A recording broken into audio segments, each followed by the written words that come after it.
Почитувани, гостин во студиото на телевизија Нова е потпредседателот на владата Никола Тодоров. Добро вечер и добре дојдовте во студиото на телевизија Нова. Добро вечер, Брзи избори за излез од политичката криза. Ваква порака упати ВМРО ДПМН по вечерашнава попладневнава средба со високата представничка на Европската Унија Федерика Могерини, која беше во посета на земјава. Која е клучната порака која што ја испративте?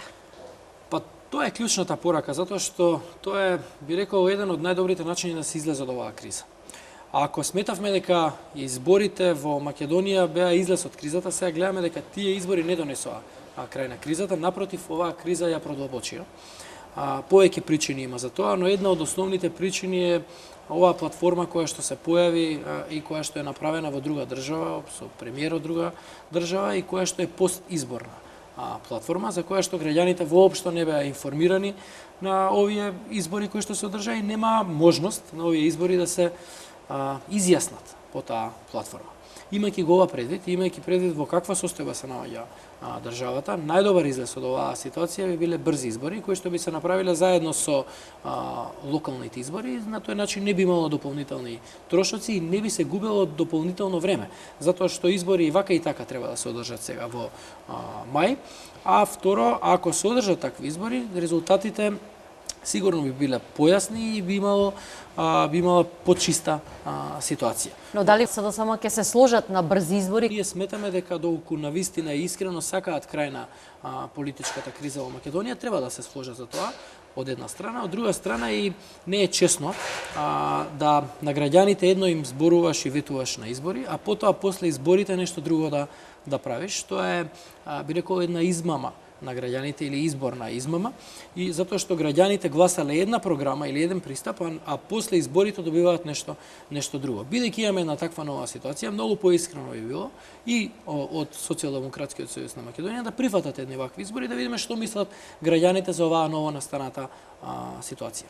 Македонија се наоѓа под силен меѓународен притисок, од една страна да се формира влада која што не е по волјата на мнозинството граѓани, и од друга страна битката која што ја гледаме се префрли на улиците, а тоа е битка за зачувување на државните интереси. Видите, во Македонија се воспостави едно неформално правило, а тоа е победникот да прави влада од македонскиот блок, условно кажам, да прави влада со победникот од албанскиот блок. И ова правило беше востановено како резултат на повеќе, да речам, разговори или сугестии, мислења, ставови и на меѓународната заедница, и тоа во периодот од 2006 до 2008 година. И ова правило на еден начин беше прифатено и имплементирано, спроведено во Македонија, дури и во време кога ВМРО ДПМН воопшто немаше потреба да земе ниту еден партнер, а не партнер од страна на албанскиот блок. Тоа беше и 2008 и 2014, кога ВМРО ДПМН и коалицијата има можност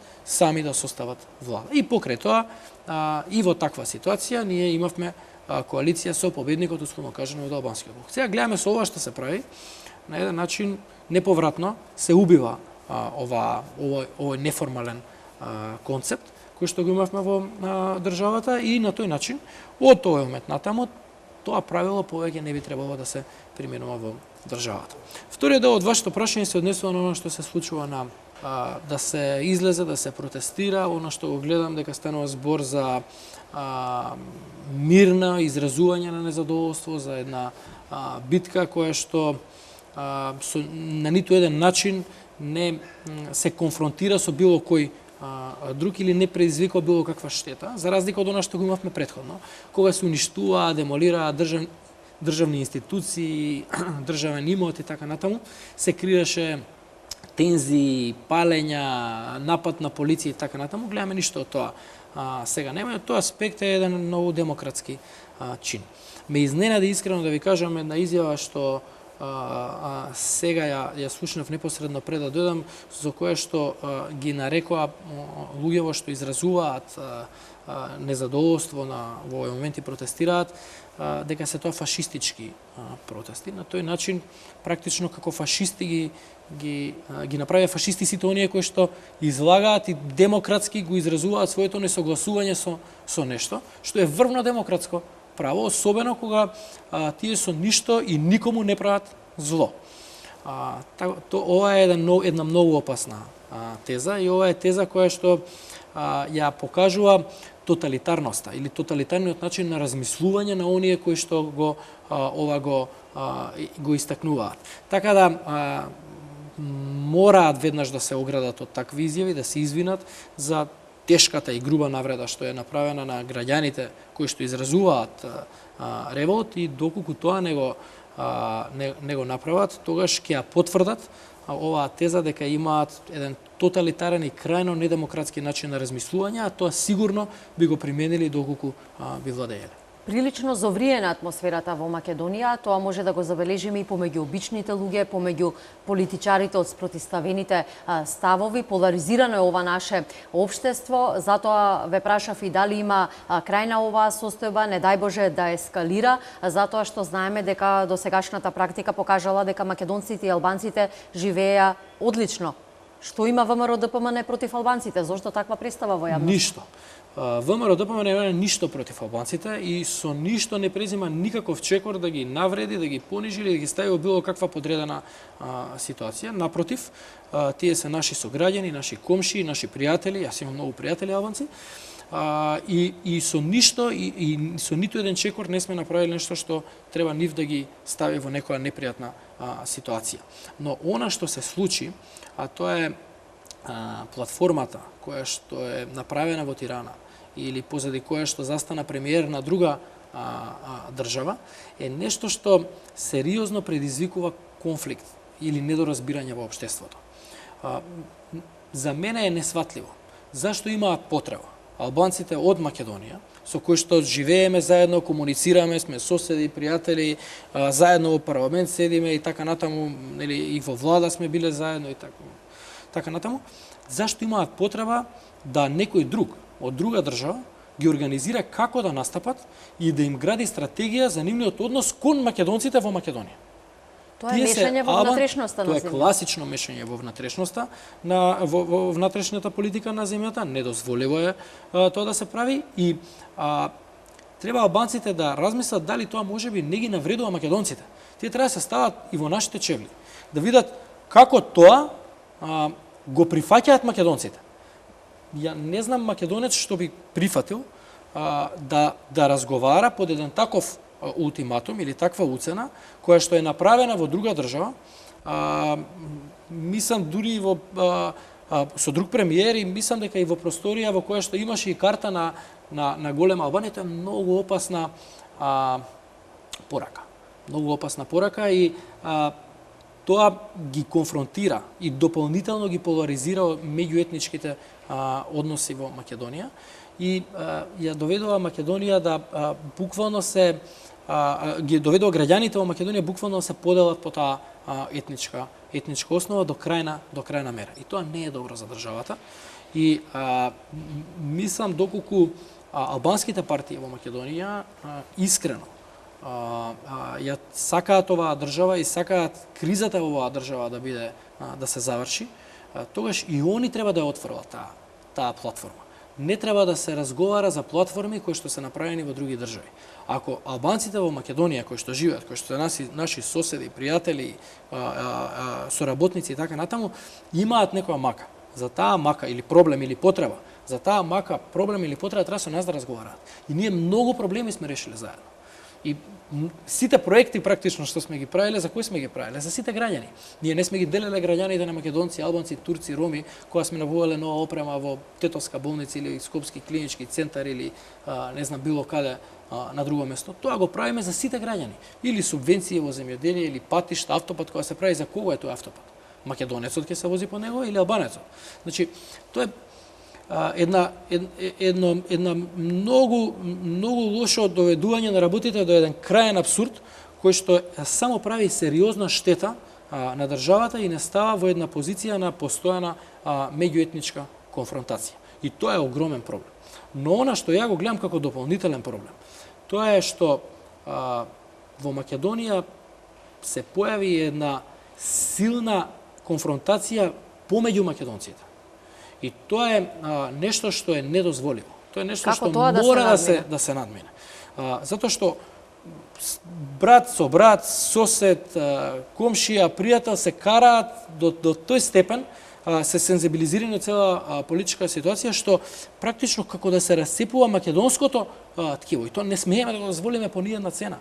Ние мораме заедно да може да се не согласуваме за некоја политичка работа, дали треба да се инвестира во клинички центар или во друго, или може да не критикуваат за некои инвестиции што но ги мора правиме. да се сплотиме за националните интереси. Не е никаков проблем тоа, Так. но не може вака да се расцепува практично националното ткиво од политички причини до крајна мера. И затоа сметаме дека брзи избори се решение на оваа политичка криза, затоа што при брзи избори многу јасно ќе се добие резултат кој што поприлично ќе ја искристализира состојбата. Прилично сум убеден во тоа. Нормално, никој не може со максимална прецизност да каже каков ќе биде резултатот од тие избори. Дали ќе биде ВМРО ќе победи, СДС ќе победи или било кој. Но ќе имаме многу појасна ситуација. Зошто? Затоа што и ВМРО или СДС било кој да победи, граѓаните ќе одлучат врз основа на сите информации. А на изборите што се случија, граѓаните одлучуваа со половични информации, затоа што ниту еден кој што гласал за СДСМ или гласал против ВМРО, не знаел дека СДСМ ќе прифати платформа која што е направена во друга држава и која што во себе содржи елементи кои што сериозно ќе ја редефинираат Македонија. Ако тоа го знаеле, граѓаните можеби поинаку ќе одлучиле, можеби не. Но ако не одлучат поинаку, тогаш имаме повторно чиста ситуација, затоа што граѓаните кои што ќе го поддржат СДСМ ја поддржале и прифаќањето на платформата од страна на СДСМ. И тогаш имаме чиста ситуација и пополека веројатно кризата би се решила. Затоа, уште еднаш ќе повторам, брзи избори е едно од веројатно најдоброто решение кој што во момент го има Македонија за завршување на оваа политичка криза. Бурни реакции предизвика вчерашната одлука, потегот на шефот на државата Ѓорге Иванов. Тој одлучи да не му го даде мандатот на лидерот на СДСМ Зоран Заев за формирање на влада. Од една страна, дел од правните експерти велат дека чинот на Иванов е патриотски и државнички, но од друга страна постојат ставови во јавноста кои велат дека ова е грубо прекршување на уставот. Како гледате на одлуката на претседателот Иванов? Внимателно ја проследив целата прес конференција на претседателот Иванов. Мотивите он јасно ги образложи во неговата изјава и тоа е негов став и јасен беше човек. Она што ја би го прокоментирал е дека практично Иванов со неговата пресконференција кажа два начина како Зоран Заев да го добие мандатот. А тоа е, прво, да се избере претседател на собрание и согласно процедурите во рок од 10 дена да се претседателот на собрание да го извести за тоа претседателот на државата и во рок од 10 дена претседателот на државата да му го врачи мандатот. И тоа е првиот услов кој што е формален и кој што е пропишан согласно уставот. И вториот услов е да не се прифаќа платформа која што е направена во туѓа држава и која што во себе содржи елементи кои што комплетно ќе ја редефинираат државата. И од тој аспект, посебно вториот аспект, со кој што се бара таква платформа да не се прифати, јас тоа го поддржувам и лично и и како човек и како политичар, затоа што не можам да се согласам некој друг премиер од некоја друга држава да креира платформи со кои што македонските партиите од Македонија, без разлика што тие се партии на албанците, но знам дека во тие партии има и други. Освен албанци има и македонци, има и веројатно и други народи во тие партии. Како да се разберат? Тоа тука ние треба да го направиме.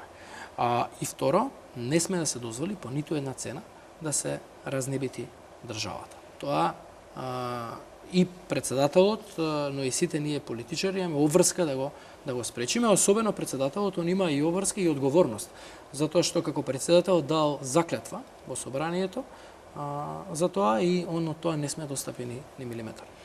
Кога зборуваме за зачувување на државните интереси, тука ќе ја спомнеме и понудата од лидерот на вашата партија, од Никола Груевски, кој упати јасна порака до Заев дека ВМРО ДПМН ќе поддржи малцинска влада ако се зачуваат интересите.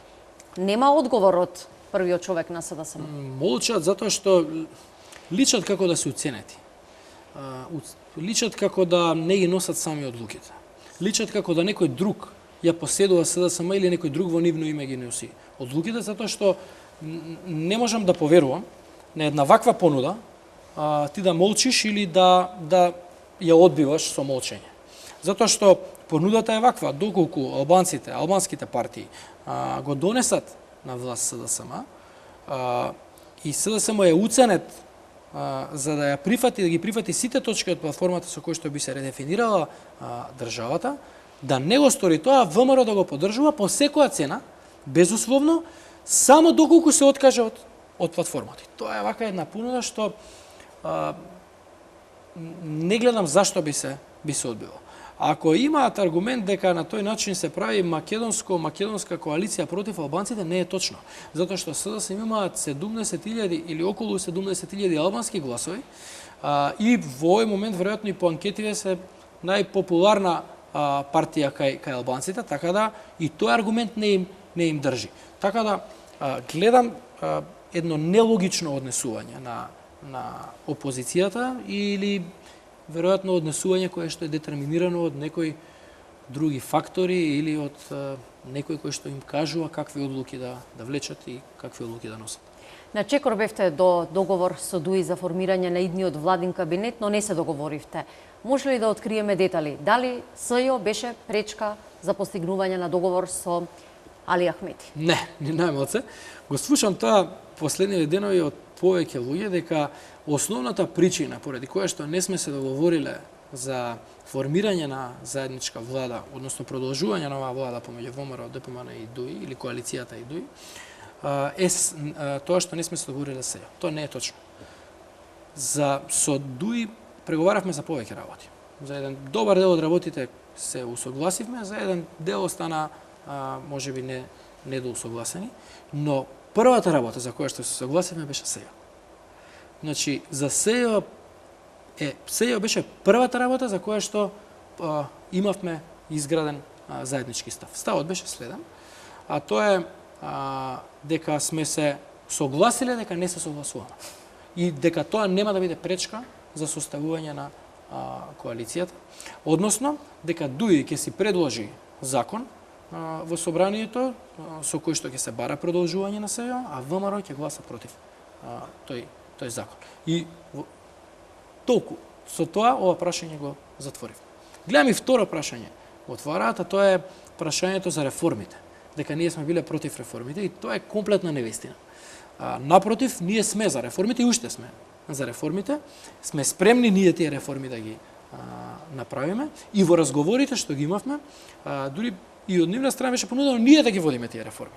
И ние тоа со задоволство го прифативме затоа што и како влада претходно имаме многу реформи направено во сите области.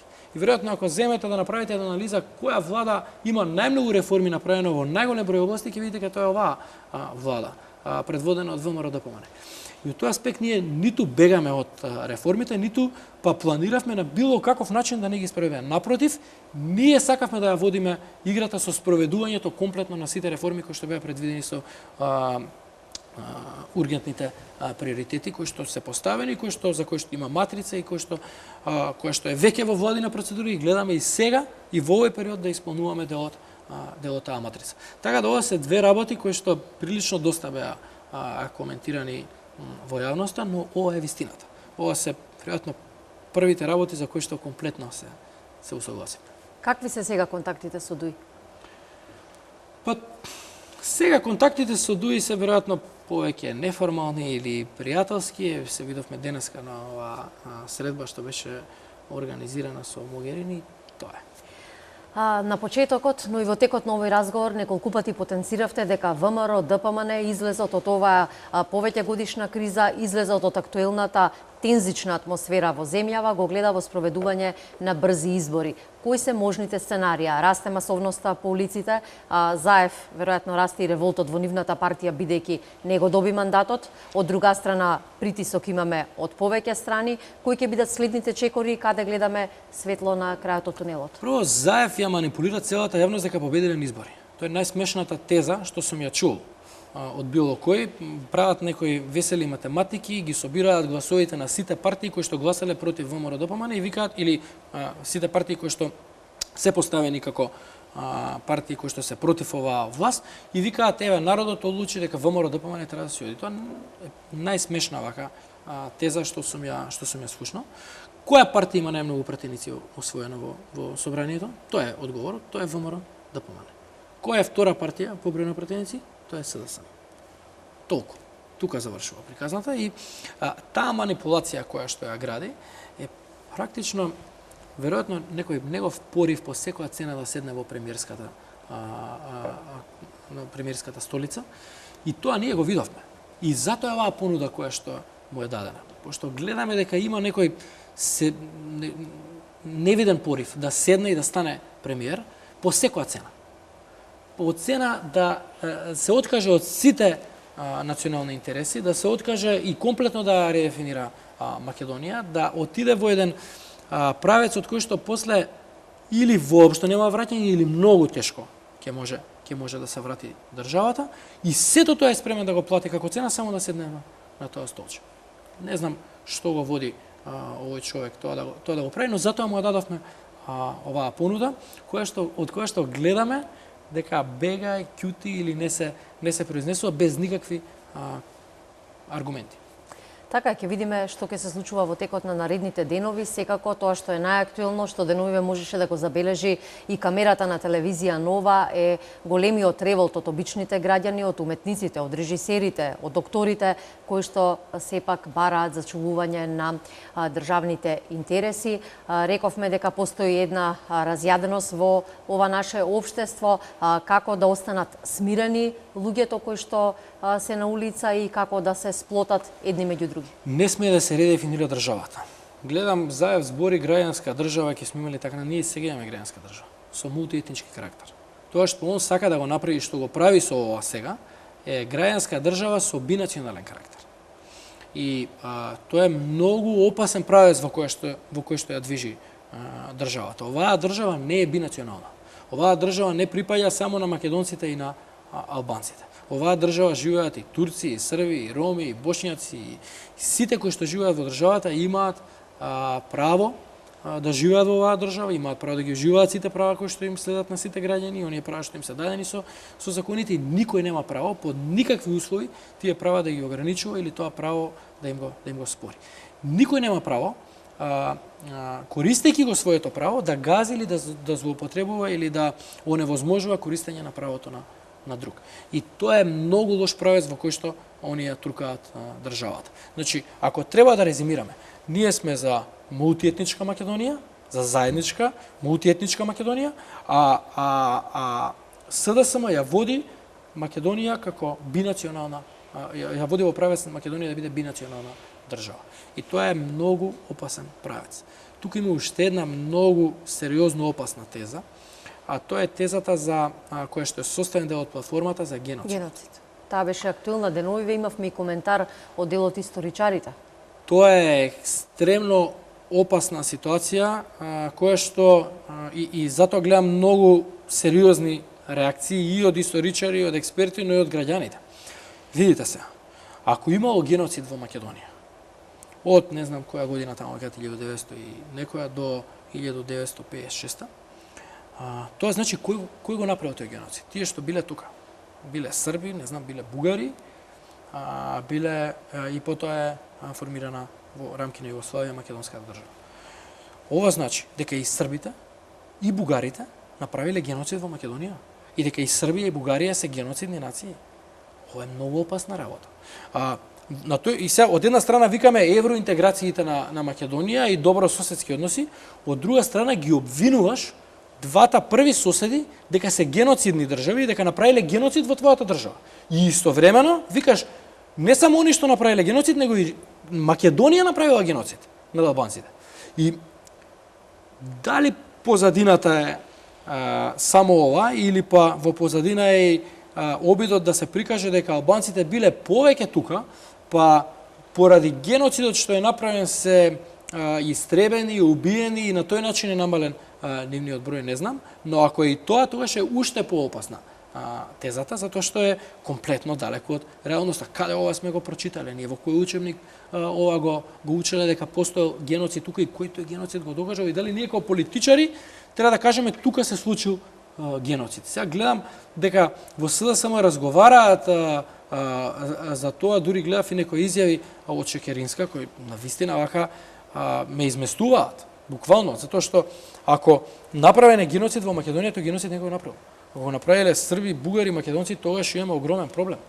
А ја не знам дека е тоа така.